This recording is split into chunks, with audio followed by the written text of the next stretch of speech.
বর্তমান বাংলাদেশের পরিস্থিতিতে অনেক ধরনের অভ্যন্তরীণ ও বহিরাগত ষড়যন্ত্র হচ্ছে বলে মন্তব্য করেছেন অন্তর্বর্তী সরকারের উপদেষ্টা আসিফ মাহমুদ সজীব ভূঁইয়া।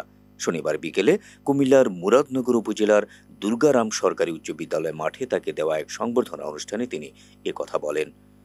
আসিফ মাহমুদ বলেন, যদি শেখ হাসিনার মতো পরিণতি না চান তাহলে বহিরাগত শক্তির আশীর্বাদ নয়, জনগণের ম্যান্ডেটই হবে ক্ষমতায় আসার একমাত্র অবলম্বন।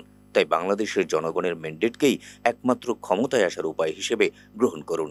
এ সময় কুমিল্লাকে বিভাগ করার বিষয়টি দ্রুত বাস্তবায়নের প্রতিশ্রুতি দেন তিনি।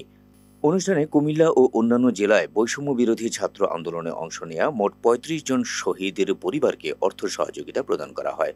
সংবর্ধনা অনুষ্ঠানে অন্যান্যদের মধ্যে বক্তব্য রাখেন আসিফ মাহমুদ সজীব ভূঁইয়ার বাবা বিল্লাল হোসেন, বিএনপি নেতা শাহ মোফাজ্জল হোসেন কায়কোবাদের ভাই কাজী জুন্নুন বসরি, জাহাপুর ইউপির সাবেক চেয়ারম্যান সৈয়দ কফিল উদ্দিন, উপজেলা বিএনপির আহ্বায়ক মহিউদ্দিন মাহমুদ সহ বিভিন্ন রাজনৈতিক দলের প্রতিনিধিরা।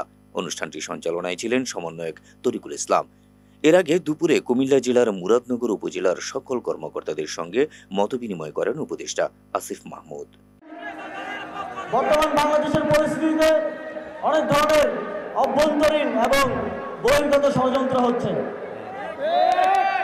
আমাদের অত্যন্ত দুঃখের সাথে বলতে হয়, আমাদের রাজনৈতিক দলগুলোর মধ্যে একটা বদ্ধমূল ধারণা জন্মেছে যে ভারতের আশীর্বাদ ছাড়া বোধহয় বাংলাদেশের ক্ষমতায় আসা যায় না।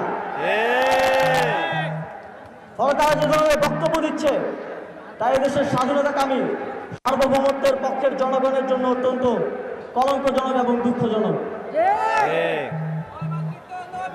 আপনারা যদি মনে করেন ভারতের আশীর্বাদ ছাড়া এদেশে ক্ষমতায় আসা যায় না, তাহলে বলতে হয় শেখ হাসিনার থেকে বেশি কারোর প্রতি ভারতের বেশি আশীর্বাদ ছিল না। সেই শেখ হাসিনার কি পরিণতি বাংলাদেশের জনগণ করেছে তা খুব স্পষ্টভাবে আপনারা দেখতে পাচ্ছেন।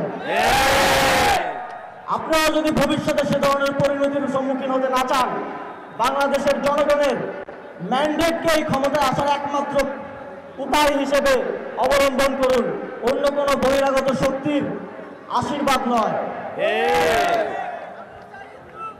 বাংলাদেশের জনগণের ম্যান্ডেটই হবে যে কোনো রাজনৈতিক দল কিংবা সরকারের ক্ষমতায় আসার একমাত্র অবলম্বন। পতিত স্বৈরাচারের সময়ে নানা কারণে কুমিল্লাকে বিভিন্নভাবে বঞ্চিত করা হতো। কুমিল্লার একটি প্রশাসনিক বিভাগ কুমিল্লা সহ আশেপাশের জেলাগুলোর জনগণের দীর্ঘদিনের আকাঙ্ক্ষা। চট্টগ্রাম বিভাগে গিয়ে বিভাগীয় কার্যক্রম পরিচালনায় অনেক বেগ পেতে হয় এই অঞ্চলের জনগণকে, এবং সে বিষয়ে সরকার বিভিন্ন উদ্যোগও নেওয়ার প্রস্তুতি ছিল। কিন্তু আপনারা জানেন স্বৈরাচারী শেখ হাসিনা বলেছিল কুমিল্লা নামে কোনো বিভাগ হবে না। কিন্তু আমরা স্পষ্টভাবে বলতে চাই,